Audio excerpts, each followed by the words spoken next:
Mais dès 1812, les corsaires s'en prennent à nouveau aux bateaux marchands venus d'outre-Atlantique.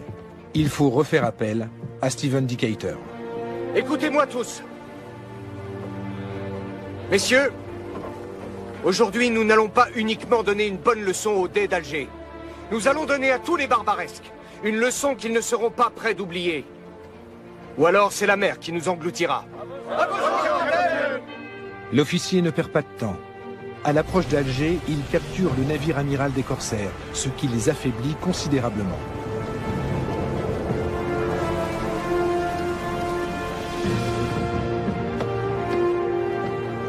Puis il positionne ses frégates et menace de réduire la ville en cendres si le souverain ne capitule pas.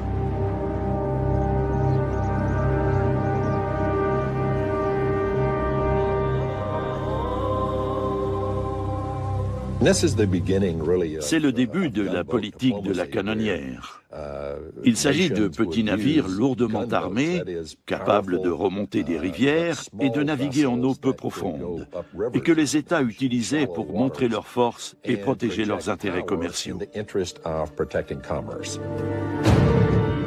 Depuis, les États-Unis ont maintes fois employé cette stratégie pour imposer leur point de vue, s'ingérer dans les affaires intérieures de pays plus petits ou peser sur leur politique économique.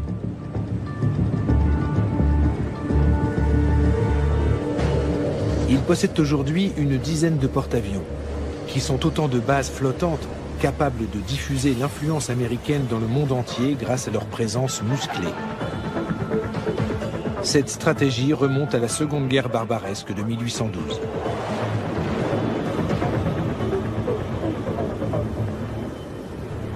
La flotte déployée au large d'Alger produit l'effet escompté et vient à bout de la combativité des corsaires.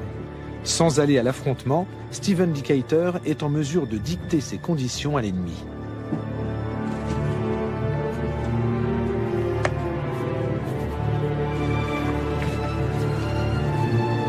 Le 3 juillet 1815, l'envoyé d'Alger, Tunis et Tripoli signe un traité avec les États-Unis à bord d'un navire américain. De toute évidence, c'est à contre-cœur que les trois régences s'engagent à relâcher sans contrepartie tous les prisonniers de guerre américains. Et ce n'est pas tout.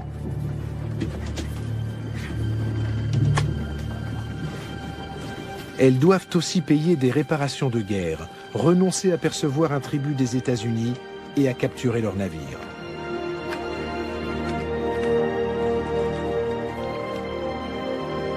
Cela suffira-t-il à mettre un terme aux méfaits des corsaires? Les barbaresques ne sont pas des marchands isolés. Ils font partie d'une organisation collective avec un modèle économique qui puise ses revenus dans les expéditions corsaires, l'esclavage, la contrebande et le commerce de l'or. Ils ne peuvent pas arrêter car ils dépendent de ce commerce. Si le Dey d'Alger signe un traité promettant de mettre fin à ses activités, c'est un homme mort, car les régences n'ont pas d'autre modèle économique. Pendant plusieurs années, une poignée de corsaires vont en effet continuer à sévir dans l'illégalité. Ce sont les Français qui libéreront les derniers esclaves blancs après la conquête de l'Algérie en 1830.